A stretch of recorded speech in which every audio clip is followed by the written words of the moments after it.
उन्हाळी सुट्टीनंतर आजपासून राज्यभरातील शाळांना सुरुवात होते। नव्या शैक्षणिक वर्षाच्या पहिल्याच दिवशी मुख्यमंत्री देवेंद्र फडणवीस पनवेलमधल्या वहाळ येथील जिल्हा परिषद शाळेत जाऊन विद्यार्थ्यांचं स्वागत करणार आहेत। सकाळी 10 वाजता होणाऱ्या या कार्यक्रमात मुख्यमंत्री विद्यार्थ्यांशी संवादही साधतील। शाळेच्या पहिल्याच दिवशी विद्यार्थ्यांना प्रोत्साहन देण्यासाठी आणि शिक्षणाबाबत सकारात्मक वातावरण निर्माण करण्यासाठी मुख्यमंत्री विद्यार्थ्यांसोबत वेळ घालवणार आहेत। यापूर्वी फडणवीस यांनी पालघरमधल्या जिल्हा परिषद शाळेत जाऊन विद्यार्थ्यांशी संवाद साधला होता। मावळ तालुक्यातल्या पीएम श्री आदर्श जिल्हा परिषद प्राथमिक शाळा कान्हे येथे आज सकाळी 9 वाजता भव्य शाळा प्रवेशोत्सव कार्यक्रमाचं आयोजन करण्यात आले। विद्यार्थ्यांचं उत्साहात स्वागत करत नव्या शैक्षणिक वर्षाची सुरुवात केली जाणार आहे।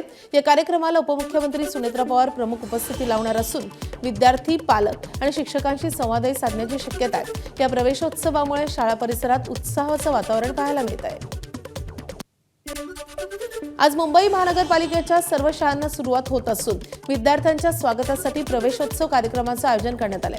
या निमित्तानं महाराष्ट्राचे राज्यपाल जिष्णुदेव वर्मा सकाळी 11 वाजता भायखळा पूर्व येथील मुंबई पब्लिक स्कूल आणि मनपा शाळा संकुलाला भेट देतील। या कार्यक्रमाला उपमहापौर संजय घाडी, शिक्षण समिती अध्यक्षा राजश्री शिरवडकर, महानगरपालिका आयुक्त अश्विनी भेडे यांच्यासह अनेक मान्यवर उपस्थित राहतील। नव्या शैक्षणिक वर्षाच्या स्वागतासाठी मनपा शाळांमध्ये उत्साहाचं वातावरण पाहायला मिळत आहे। आजपासून राज्यभरातल्या शाळांना सुरुवात होते। नव्या शैक्षणिक वर्षाच्या स्वागतासाठी विविध शाळांमध्ये खास कार्यक्रमाचं आयोजन करण्यात आले। शाळेच्या पहिल्या दिवशी विद्यार्थ्यांचं गुलाबाचं फूल, पेढे आणि विविध उपक्रमांच्या माध्यमातून स्वागत केलं जाईल। मुंबईच्या शिरोडकर शाळेतही दरवर्षीप्रमाणे यंदा सकाळी 7:30 वाजता प्रवेशोत्सवाचा कार्यक्रम होणार आहे। नव्या दप्तरांसह आणि नव्या उत्साहासह विद्यार्थी आज पुन्हा शाळेकडे वळताना दिसतील। तर नव्या शैक्षणिक वर्षाच्या स्वागतासाठी विद्यार्थी आणि पालकांची लगबग सुरू झाली आहे। शाळा सुरू होण्याच्या पार्श्वभूमीवर शहरांसह ग्रामीण भागातील पुस्तकांची दुकानं, स्टेशनरी, दप्तर आणि गणवेश विक्री केंद्रांमध्ये मोठी गर्दी पाहायला मिळते। दरम्यान यंदा शालेय साहित्याच्या किमतीमध्ये मोठ्या प्रमाणात वाढ झाली आहे। कागद, वाहतूक आणि इतर खर्च वाढल्यानं वह्या, दप्तर, गणवेश तसेच काही शैक्षणिक साहित्याचे दरही वाढलेत आणि त्यामुळे नव्या शैक्षणिक वर्षाच्या सुरुवातीलाच पालकांच्या खिशाला थोडी अधिक झळ बसताना दिसते। नव्या शैक्षणिक वर्षाच्या पहिल्याच दिवशी राज्याचे शिक्षण मंत्री दादा भुसे आज नंदुरबार जिल्ह्याच्या दौऱ्यावर आहेत। सातपुड्याच्या दुर्गम आणि आदिवासी बहुल तोरणमाळ येथे त्यांच्या उपस्थितीत विद्यार्थ्यांचं स्वागत आणि सत्कार समारंभाचं आयोजन करण्यात आलंय। शाळेच्या पहिल्या दिवशी विद्यार्थ्यांना प्रोत्साहन देत शिक्षणाबाबत जागरूकता निर्माण करण्याचा या कार्यक्रमाचा उद्देश आहे। दुर्गम भागातील विद्यार्थ्यांसोबत संवाद साधत दादा भुसे त्यांना शुभेच्छाही देणार आहेत। नाशिकमध्येही विद्यार्थ्यांच्या स्वागतासाठी विशेष तयारी करण्यात आली आहे। शाळेच्या पहिल्या दिवशी विविध शाळांमध्ये स्वागत समारंभ आणि प्रवेशोत्सवाचं आयोजन करण्यात आले। अनेक ठिकाणी विद्यार्थ्यांचं पुष्पगुच्छ, फुलं आणि गोडधोड देऊन स्वागत केलं जाईल। नव्या शैक्षणिक वर्षाच्या सुरुवातीमुळे विद्यार्थी, पालक आणि शिक्षकांमध्ये उत्साहाचं वातावरण पाहायला मिळत आहे। आज रायगड जिल्ह्यातल्या प्राथमिक आणि माध्यमिक शाळांनाही सुरुवात होतीये। शाळेच्या पहिल्या दिवशी विद्यार्थ्यांचं उत्साहात स्वागत करण्यासाठी विविध शाळांमध्ये विशेष तयारी करण्यात आली आहे। सातारा सांगली विधान परिषद निवडणुकीमुळे साताऱ्यातील राजकारण चांगलंच तापलं असून बैठकांचा धडाका सुरू आहे। कराड येथे भाजपची बैठक रवींद्र चव्हाण यांच्या उपस्थितीत पार पडली आहे। त्यानंतर आज साताऱ्यातील लेक व्ह्यू हॉलमध्ये राष्ट्रवादीची बैठक झाली आहे। मंत्री मकरंद पाटील यांच्या अध्यक्षतेखाली आणि खासदार नितीन पाटील यांच्या उपस्थितीत नगरसेवक आणि जिल्हा परिषद सदस्य बैठकीत सहभागी झाले होते। सांगली सातारा विधान परिषद निवडणुकीच्या पार्श्वभूमीवर भाजपनं कमाल इच्छित गोपनीयता पाळली आहे। क्रॉस वोटिंगचा धोका टाळण्यासाठी सांगली महापालिकेचे सर्व भाजपचे नगरसेवक आणि नगरसेविकांना खासगी एसी ट्रॅव्हल्समधून अज्ञातस्थळी सहलीवर पाठवण्यात आले। विशेष म्हणजे यावेळी नगरसेवकांसोबत त्यांच्या कुटुंबातील पत्नी, पती आणि मुलंही या सहलीत सहभागी झाल्याची माहिती आहे। तिकडे नाशिक विधान परिषद निवडणुकीत राजकीय घडामोडींना वेग आलाय। एकीकडे महायुतीतील मतांचं विभाजन टाळण्यासाठी सहलींचं आयोजन करण्यात आलं असताना दुसरीकडे गोकुळ गीते यांच्या समर्थकांची पोस्ट सोशल मीडियावर व्हायरल झाली आहे। गीते यांनी प्रचार थांबवला असला तरी त्यांचे समर्थक सोशल मीडियावर सक्रिय आहेत। प्रचार थांबवला पण उमेदवारी आजही आहे। नाशिकचे मतदार मतदान देतील आणि निवडून आणतील। दबावाच्या राजकारणाला झुगारून गीते निवडून येऊ शकतात अशा आशयाचे पोस्टर व्हायरल होत आहेत। यामुळे नाशिक विधान परिषदेच्या निवडणुकीतील रंगत आणखीनच वाढली आहे।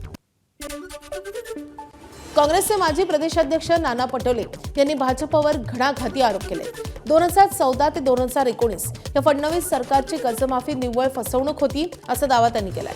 शेतकऱ्यांकडून अधिक पैसे भरून घेतले जातात, मगच कर्जमाफी होते, असा आरोपही त्यांनी केला. दरम्यान रोहित पवारांच्या पंढरपूरमधल्या आंदोलनाला काँग्रेसचा पाठिंबा असल्याचंही पटोले यांनी स्पष्ट केलंय. पात्र आणि अपात्र शेतकऱ्यांना ठरवण्याचं काम या लोकांनी करण्याचं काम. शेतकऱ्यांना अपात्र करण्याचं म्हणजे यांची लायकी नाही, पण कशासाठी अपात्र करताय? अन्नदाता आहे तो, अन्नदाताला पुढं येऊन त्यांना मदत करायची गरज आहे, पण त्यालाही अपात्र शेतकरी ठरवण्याचं काम हे फडणवीस सरकार करते. हे महाराष्ट्रासाठी दुर्दैवी आहे. आणि म्हणून आज संपूर्ण शेतकऱ्यांमध्ये रोहित पवार पंढरपूरमध्ये बसलाय, शेतकऱ्यांमध्ये रोष आहे आणि काँग्रेसने त्याला पाठिंबा दिला. येणाऱ्या जिल्हा परिषद आणि पंचायत समिती निवडणुकीच्या पार्श्वभूमीवर हिंगोलीमध्ये उद्धव बाळासाहेब ठाकरे शिवसेनेची महत्त्वाची आढावा बैठक पार पडली आहे. नेते अंबादास दानवे यांच्या प्रमुख उपस्थितीत झालेल्या बैठकीत सरकारनं कर्जमाफी शेतकऱ्यांची फसवणूक केल्याचा आरोप करण्यात आलाय. या विरोधात 16 जूनला मराठवाड्यातील प्रत्येक जिल्ह्यात जिल्हाधिकारी आणि तहसील कार्यालयावर ठाकरेंच्या शिवसेनेचा ट्रॅक्टर मोर्चा धडकणार आहे. नको अटी शर्थी, आम्हाला पाहिजे संपूर्ण कर्जमाफी या घोषणेखाली हा मोर्चा निघणार असल्याची माहिती अंबादास दानवे यांनी दिली आहे. मराठवाड्यामध्ये परवाच्या दिवशी प्रत्येक जिल्ह्याच्या ठिकाणी कलेक्टर ऑफिसमध्ये आणि संभाजीनगरात विभागीय आयुक्ताला ट्रॅक्टर रॅली, नको अटी नको शर्ती, आम्हाला हवी संपूर्ण कर्जमुक्ती, अशा पद्धतीचं टॅगलाईन घेऊन आम्ही आंदोलन करतोय. ही ट्रॅक्टर रॅली असणार आहे, कारण निदर्शने केली, आम्ही रास्ता रोको केला. आता एक शेतकऱ्यांच्या श्रमाचं प्रतीक असलेलं ट्रॅक्टर हे घेऊन आम्ही आंदोलन करतोय. अमरावती विधान परिषद निवडणुकीतील काँग्रेसचे उमेदवार हर्षजित देशमुख हे आता अमरावतीत प्रचाराला जाणार नाहीत. फोनवर मतदारांशी संपर्क करून सोशल मीडियाच्या माध्यमातून प्रचार करणार असल्याचं हर्षजित देशमुख यांनी स्पष्ट केलंय. मला 11 mm व 6 mmचे 2 किडनी स्टोन आहेत. प्रकृती अस्वास्थ्यामुळे डॉक्टरांनी मला 8 दिवस आराम करण्याचा सल्ला दिल्यानं मी प्रचाराला जाणार नसल्याचं हर्षजित देशमुख यांनी सांगितलंय. धक्कादायक म्हणजे मागच्या 8 दिवसांपासून हर्षजित देशमुख यांचा अमरावतीमधल्या कुठल्याच काँग्रेस नेत्यांशी संवादच नाहीये. तसे काँग्रेस प्रदेशाध्यक्ष हर्षवर्धन सपकाळ यांच्याशी आजपर्यंत माझं कधीच बोलणं झालं नाही. अमरावती जिल्ह्यातील स्थानिक नेत्यांनी सर्व सहमतीनं उमेदवार म्हणून माझं नाव सुचवलं होतं, मात्र प्रकृती अस्वास्थ्यामुळे ही वेळ आल्याचं हर्षजित देशमुख यांनी सांगितलंय.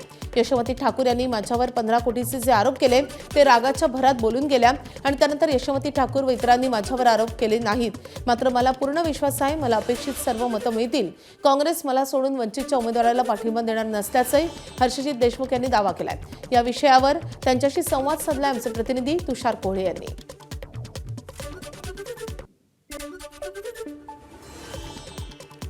विधान परिषदेच्या अमरावती स्थानिक स्वराज्य संस्था मतदारसंघाच्या निवडणुकीत नवा ट्विस्ट येण्याची शक्यता आहे. या निवडणुकीत शिवसेनेचे माजी आमदार विप्लव बाजोरिया यांचा अपक्ष म्हणून असलेला उमेदवारी अर्ज रद्द करण्यात आला होता. रद्द केलेल्या उमेदवारी अर्जावरून माजी आमदार असलेल्या गोपीचंद बाजोरिया आणि विप्लव बाजोरिया या पितापुत्रांनी काही नवे पुरावे आता समोर आणलेत. विप्लव बाजोरिया यांचा उमेदवारी अर्ज रद्द करण्यासाठी काँग्रेस आणि भाजप एकत्र आल्याचा आरोप केला असून निवडणूक अधिकारी मॅनेज असल्याचा बाजोरियांचा गंभीर आरोप आहे.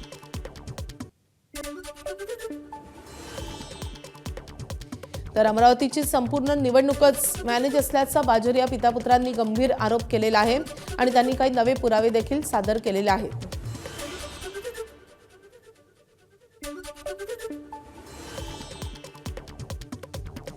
चंद्रपूर महानगरपालिकेत काँग्रेसमधील प्रतिभा धानोरकर आणि विजय वडेट्टीवार यांच्यातील संघर्ष पुन्हा एकदा उफाळून आलाय. काँग्रेसच्या 27 नगरसेवकांपैकी 5 नगरसेवकांनी वडेट्टीवार गटाला सोडचिठ्ठी देत धानोरकर गटात प्रवेश केल्यानं धानोरकर गटाची ताकद 15 वर पोहोचली आहे. यानंतर काँग्रेसचे गटनेते राजेश अडूर यांना हटवण्याच्या हालचालींना वेग आलाय. दरम्यान 15 जूनची बैठक अवैध असल्याचा दावा करत त्या बैठकीला उपस्थित राहणाऱ्या नगरसेवकांवर शिस्तभंगाची कारवाई करण्यात येईल असा इशारा गटनेते राजेश अडूर यांनी दिलाय. आणि त्यामुळे चंद्रपूर काँग्रेसमध्ये धानोरकर विरुद्ध वडेट्टीवार संघर्षाचा नवा अध्याय सुरू झाल्याची चर्चा रंगतेय.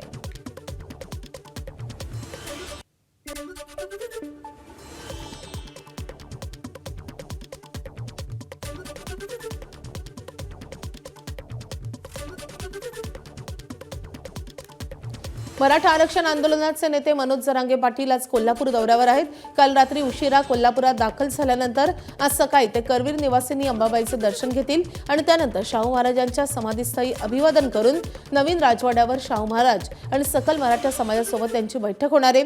याच ठिकाणी मनोज जरांगे पाटील पत्रकार परिषदही घेणार आहेत. हैदराबाद गॅझेटच्या उल्लेखावरून शाहू महाराजांनी कोल्हापूर गॅझेटचा विसर पडल्याची टीका केल्यानंतर या विषयावर जरांगे पाटील काय भूमिका मांडतात हे पाहणं महत्त्वाचं असेल. कर्जमाफीच्या मुद्द्यावर शेतकरी नेते रविकांत तुपकर पुन्हा एकदा आक्रमक झालेत. सरकारनं जाहीर केलेली कर्जमाफी फसवी असल्याचा आरोप करत सरसकट कर्जमाफी द्यावी आणि कर्जमाफीतील निकष आणि अटी शिथिल कराव्यात या मागणीसाठी ते आजपासून बुलढाण्याच्या निवासस्थानाबाहेर अन्नत्याग आंदोलनाला बसणार आहेत. राज्यभरातील कार्यकर्त्यांशी संवाद साधून त्यांनी हा निर्णय घेतला असून कार्यकर्त्यांना बुलढाण्यात येण्याचं आवाहनही केलंय. तुपकरांचं आंदोलन पेटणार असल्यानं सरकारची डोकेदुखी वाढण्याची चिन्ह आहेत. पुण्याच्या श्री क्षेत्र भीमाशंकरच्या विकासासाठी प्रस्तावित भीमाशंकर हेरिटेज वाडी प्रकल्पामुळे परिसराचं चित्र बदलणार आहे. उपमुख्यमंत्री सुनेत्रा पवार यांनी प्रकल्पाच्या जागेची पाहणी केली आहे. यावेळी त्यांनी भाविकांसाठीच्या सुविधांचा आढावा घेतलाय आणि धार्मिक, सांस्कृतिक आणि पर्यावरणीय महत्त्व जपत विकासाचा समतोल राखण्याच्या सूचना अधिकाऱ्यांना दिल्यात. हा प्रकल्प भीमाशंकरचा वारसा जपण्यासोबतच ग्रामस्थांचे जीवनमान उंचावेल आणि पर्यटनाला चालना देईल असा विश्वासही त्यांनी व्यक्त केलाय. पाहणीनंतर सुनेत्रा पवार यांनी ज्योतिर्लिंगाचं दर्शन घेतलंय. पश्चिम बंगालच्या विधानसभा निवडणुकीनंतर ममता बॅनर्जींच्या तृणमूल काँग्रेसमधून वेगळ्या झालेल्या 20 खासदारांच्या गटाने अखेरीस विलिनीकरणाचा निर्णय घेतलाय. या 20 खासदारांच्या गटानं त्रिपुरामधल्या nationalist citizens party of India या पक्षात विलिनीकरणाचा निर्णय घेतलाय. त्याआधी टीएमसीच्या 19 खासदारांनी लोकसभा अध्यक्ष ओम बिर्ला यांची भेटही घेतली आहे. या खासदारांनी तृणमूल काँग्रेस पक्ष आणि चिन्हावरही दावा केलाय. टीएमसीच्या फुटलेल्या 20 खासदारांच्या गटानं मोदी सरकारला पाठिंबा जाहीर केलाय. नेशनलिस्ट सिटीजन्स पार्टी, ये पार्टी के साथ हम लोग शामिल हुआ. कहाँ की पार्टी है दादा? एक पॉलिटिकल पार्टी है और रिकॉग्नाइज्ड कोई रीजनल पार्टी है, तो वो पार्टी के साथ हम लोग मर्ज हुआ. टीएमसी रहेगी, वो अलग है. आप वो दूसरा जो टीएमसी बोल के जब उन्होंने डिमांड करेंगे तब दोनों पार्टी के बीच में कौन असली टीएमसी है वो विषय पर कोर्ट में डिसाइड होगा. हम लोग एआईटीसी से चुने हुए 20 सांसद स्पीकर साहब से मिलकर अलग बैठने का चिट्ठी दिया और ये 20 सांसद जो हमारे कुल मिला के जितने हैं उसमें से 2/3 से ज्यादा है. हम ये जो झूठ appeal nationalist party of India से, उसके बाद क्या होगा, हम काम करेंगे राष्ट्र के लिए और प्रधानमंत्री के नेतृत्व में एनडीए के साथ हम लोग काम करेंगे. हैदराबादच्या धरणा चौकात रविवारी कॉक्रोच जनता पार्टी आणि इतर संघटनांनी नीट पेपर लीक आणि सीबीएसई मार्किंगमधील गोंधळाविरोधात मोठं आंदोलन केलंय. केंद्राच्या एनडीए सरकारविरोधात घोषणाबाजी करत आंदोलकांनी केंद्रीय शिक्षण मंत्री धर्मेंद्र प्रधान यांच्या राजीनाम्याची मागणी केली आहे. बदलत्या कामगार कायद्यांच्या पार्श्वभूमीवर आणि कामगारांमधील संभ्रम दूर करण्यासाठी आज मुंबई विमानतळावर भारतीय कामगार सेनेकडून मार्गदर्शन शिबिराचं आयोजन करण्यात आलंय. विमानतळ विभागातील कर्मचारी तणावाखाली काम करत असून नव्या युनियनच्या स्थापनेमुळे कामगारांमध्ये संभ्रमाचं वातावरण असल्याचा दावा करण्यात येतोय. दरम्यान मुंबई विमानतळावर गैरप्रकार घडत असून त्याविरोधात आवाज उठवणाऱ्यांना दडपण्याचा प्रयत्न होत असल्याचा आरोप खासदार संजय राऊतांनी केला होता. या शिबिराला खासदार संजय राऊत, खासदार अरविंद सावंत, आमदार अनिल परब आणि वरुण सरदेसाई उपस्थित राहतील. राज्यातील अपुऱ्या पर्जन्यमानाच्या पार्श्वभूमीवर जलसंपदा मंत्री राधाकृष्ण विखे पाटील यांनी महत्त्वाचे निर्देश दिलेत. धरणांमधील उपलब्ध पाणीसाठा पाहता 31 ऑगस्टपर्यंत नागरिकांना पिण्याच्या पाण्याचा पुरवठा सुनिश्चित करण्यास सर्वोच्च प्राधान्य देण्यात यावे असं विखे पाटलांनी म्हटलंय. पुणे आणि पिंपरी चिंचवडमधल्या 85 लाख नागरिकांसाठी पाणी राखीव ठेवण्याच्या सूचनाही त्यांनी दिल्यात. सध्या राज्यातील धरणांमध्ये फक्त 25% उपयुक्त जलसाठा आहे. बेकायदेशीर पाणी उपशावर तातडीनं कडक कारवाई करण्याचे आदेशही मंत्र्यांनी दिलेत. कृष्णा आणि गोदावरी खोऱ्यातील धरणांचा आढावा बैठकीत पाणी जपून वापरण्याचे आणि प्रत्येक जिल्ह्यासाठी कृती आराखडा तयार करण्याचे निर्देशही देण्यात आले. अमरावती शहरात वादळी वाऱ्यासह पावसानं हजेरी लावली आहे. दिवसभर कडक ऊन असलेल्या अमरावतीकरांना यामुळे गारवा अनुभवायला मिळालाय. दुपारी 4 नंतर हवामानात बदल झाला आणि पुन्हा पावसानं हजेरी लावली आहे. अकोला शहरासह ग्रामीण भागातही जोराच्या वाऱ्यासह पावसानं हजेरी लावली. काल सायंकाळी जोरदार पाऊस झालाय. दुपारी 4 नंतर 40°C तापमानानं त्रस्त असलेल्या नागरिकांना या पावसामुळे काहीसा दिलासा मिळाला. अकोल्यात झालेल्या पहिल्या पावसाचा आनंद चिमुकल्यांनीही लुटलाय. नागपूरमध्येही पावसानं जोरदार हजेरी लावली आहे. दिवसभराच्या उकाड्यानं हैराण झालेल्या नागरिकांना पावसामुळे मोठा दिलासा मिळालाय. मुसळधार पावसामुळे नागपूरच्या वातावरणात कमालीचा गारवा निर्माण झाला असून तापमानात लक्षणीय घट नोंदवली गेली आहे. संग्रामपूर तालुक्यात काल सायंकाळी मान्सूनपूर्व पावसानं दमदार हजेरी लावलेली आहे. या सुमारे 1.5 तास झालेल्या जोरदार पावसामुळे सातपुडा पर्वतरांगेतून वाहणारे जवळपास सर्वच नदी नाले ओसंडून वाहू लागले. या पावसामुळे नागरिकांना उकाड्यापासून मोठा दिलासा मिळालाय. तर जोरदार पावसानं परिसरातील शेतकरी सुखावला असून आता पेरणीपूर्व मशागतीच्या कामांनाही वेग येणार आहे. वाशिम जिल्ह्यात काल दुपारी अचानक हवामानात बदल झाला. रिसोड तालुक्यातल्या काही भागात वादळी वाऱ्यासह जोरदार पाऊस सुरू झाला. दिवसभराच्या उकाड्यानंतर आलेल्या या पावसामुळे शेतकऱ्यांमध्ये काही प्रमाणात आनंदाचं वातावरण पाहायला मिळत आहे. भंडाऱ्यातही सलग 5व्या दिवशी वादळी वाऱ्यासह पावसानं भंडारा शहरासह ग्रामीण भागात हजेरी लावली आहे. पावसाअभावी पेरणी खोळंबलेल्या शेतकऱ्यांना यामुळे काहीसा दिलासा मिळाला. तसंच या पावसामुळे वातावरणात गारवा निर्माण झाला असून नागरिकांना उकाड्यापासूनही दिलासा मिळाला आहे. सातारा जिल्ह्याची जीवनदायिनी आणि महाराष्ट्राची भाग्यलक्ष्मी मानलं जाणारं कोयना धरण सध्या चिंताजनक स्थितीत पोहोचलंय. तब्बल 105 TMC साठवण क्षमता असलेल्या या धरणात उपयुक्त पाणीसाठा अवघात 9 TMC वर आलाय. पाण्याची पातळी झपाट्यानं घटल्यानं अनेक वर्षांपासून जलसमाधी घेतलेले इतिहासाचे साक्षीदार पुन्हा एकदा उघड्यावर येऊ लागले. कोयना पाणलोट क्षेत्रातील पावसाचं माहेरघर म्हणून ओळखल्या जाणाऱ्या नवजा गावातील ग्रामदैवत मनाई देवी मंदिराचे अवशेष आता स्पष्टपणे दिसू लागलेत. या दुर्मिळ दृश्याला पाहण्यासाठी पर्यटकांची बॅकवॉटर परिसरात मोठी गर्दी होत असून एकीकडे दृश्य कुतूहल निर्माण करत असलं तरी दुसरीकडे धरणातील घटता पाणीसाठा भविष्यातील जलसंकटाची गंभीर घंटा वाजवते आहे. गोंदिया जिल्ह्यात काल सलग 3ऱ्या दिवशी सायंकाळी अचानक हवामान बदललं. वादळी वाऱ्यासह मान्सूनपूर्व पावसानं हजेरी लावली आहे. दुपारपर्यंत कडक ऊन होतं पण सायंकाळी आलेल्या पावसामुळे हवेत गारवा निर्माण झाला आणि नागरिकांना उकाड्यापासून दिलासा मिळाला. मात्र खरीप हंगामाच्या पेरणीसाठी गोंदिया जिल्ह्यातील शेतकऱ्यांना अजूनही दमदार पावसाची प्रतीक्षा आहे. बीडमध्ये अन्न व औषध प्रशासन आयुक्त तुकाराम मुंडे यांच्या पथकाची धास्ती पानटपरी चालकांना बसली आहे. कारवाई होण्याआधीच परळीतल्या पानटपऱ्या बंद करण्यात आल्याच्या बातम्या बीडमध्ये पोहोचताच दुपारी बीडमधील पानटपऱ्यांनी कुलूप लावलं. अवैध गुटखा तंबाखू विक्री होणाऱ्या या टपऱ्यांवर कारवाई होणार असल्याची माहिती मिळताच चालकांनी टपऱ्या बंद ठेवल्यात. अद्याप अधिकृत कारवाई झालेली नाही पण या धास्तीची मात्र चांगली चर्चा सुरू आहे. मुंबईच्या प्रसिद्ध जुहू चौपाटीवर वाढत्या कचऱ्यामुळे पर्यटक आणि जॉगर्समध्ये तीव्र नाराजी पसरली आहे. समुद्रात आणि नाल्यांमध्ये फेकल्या जाणाऱ्या प्लास्टिकच्या पिशव्या, ग्लास आणि थर्माकोलसह इतर कचरा भरतीच्या वेळी किनाऱ्यावर येत असल्यानं चौपाटीची अवस्था अतिशय दयनीय झाली आहे. महापालिका आणि कंत्राटदारांकडून पुरेशी स्वच्छता राखली जात नसल्याचा आरोप नागरिक करतात. नियमित साफसफाईचे दावे होत असले तरी प्रत्यक्षात कचऱ्याचे ढीग दिसत आहेत आणि त्यामुळे नागरिक संताप व्यक्त करत आहेत. चौपाटीचं सौंदर्य आणि पर्यावरण धोक्यात आल्यानं प्रशासनानं तातडीनं प्रभावी उपाययोजना कराव्यात अशी मागणी होती आहे. मागच्या कित्येक वर्षापासून इतकी क्लीन चौपाटी राहायची आणि खरंच राजकारणाबद्दल बोलायचं तर शिवसेना जेव्हा होती सत्तेत तेव्हा जर असा कचरा झाला तर सगळे ओरडून सांगायचे की भ्रष्टाचार झालेला आहे म्हणून होत नाही. मग आता काय निसर्गाने केलेली हानी आहे काय? म्हणून गेल्या 3-4 दिवसापूर्वी इथे अपघात झाला. ते कर्मचारी आहे तिचं त्या मशीन जो साफसफाईचं मशीन आहे त्याच्यात येऊन अपघात झाला. त्या अपघाताची चौकशी पण लवकरात लवकर करावी आणि कंत्राटदाराला काय केलं ह्या जनतेसमोर सांगावं. मुंबई पोलिसांच्या गुन्हे शाखा कक्ष 1नं अंमली पदार्थांविरोधात मोठी कारवाई केली आहे. नशेसाठी वापरल्या जाणाऱ्या कोडेन फॉस्फेटयुक्त सिरपच्या 4,734 बाटल्या जप्त करण्यात आल्यात. जप्त मुद्देमालाची किंमत तब्बल 52,07,040 रुपये आहे.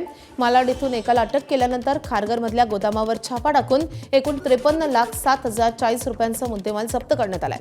या प्रकरणी 4 आरोपींना अटक झाली असून त्यात एका विधी संघर्षग्रस्त बालकाचाही समावेश आहे. मालाड पोलीस ठाण्यात NDPS कायद्याअंतर्गत गुन्हा दाखल करून पुढील तपास सुरू आहे. एबीपी माझा, उघडा डोळे बघा नीट.